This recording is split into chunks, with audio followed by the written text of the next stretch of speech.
ঈদ মোবারক, সবাইকে ঈদুল আজহার শুভেচ্ছা। আমরা সকাল সকাল বেরিয়ে পড়লাম ঈদুল আজহার নামাজ আদায় করার জন্য।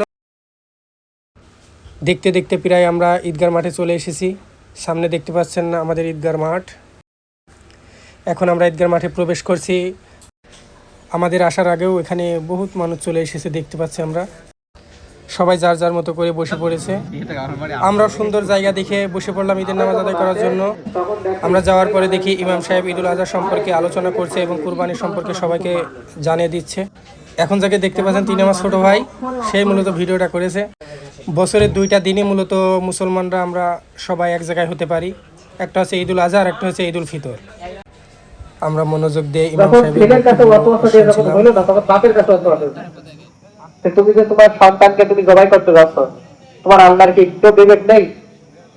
তুমি 85 বছর বয়সে তোমার সন্তান পেয়েছো, 86 বছর বয়সে তুমি সন্তান পেয়েছো, আর সেই সন্তানকে আল্লাহ তাআলা তোমার কোরবানি করে দিতে বলছে। তোমার আল্লাহ কেমন আল্লাহ যে তোমার সন্তানকে কোরবানি করে দিতে বলছে? এই কথাটা যখনই বলছিলেন তিনি একটা কথা বলেনি, তো পাথর তুলে আবার নিক্ষেপ। নামাজের সময় হয়ে গেছে, আমরা সবাই দাঁড়িয়ে কাতার সোজা করে নিচ্ছি নামাজের জন্য। এ হচ্ছে আমাদের ছোট ইমাম, অনেক দুষ্টামি করছিল আমাদের সাথে, খালি এদিক ওদিক চলে যাচ্ছিল। নামাজ শেষ হওয়ার পরে ইমাম সাহেব খুতবা পড়ছিল, সবাই মনোযোগ দিয়ে তার খুতবা শুনছিল। আর এই হচ্ছে আমাদের নতুন টাকার নোট।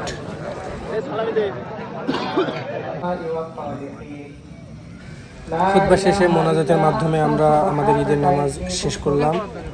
শেষ করার পরে আমরা সবাই একত্রিত হয়ে কোলাকুলি করছিলাম, সবাইকে ঈদের শুভেচ্ছা জানাচ্ছিলাম।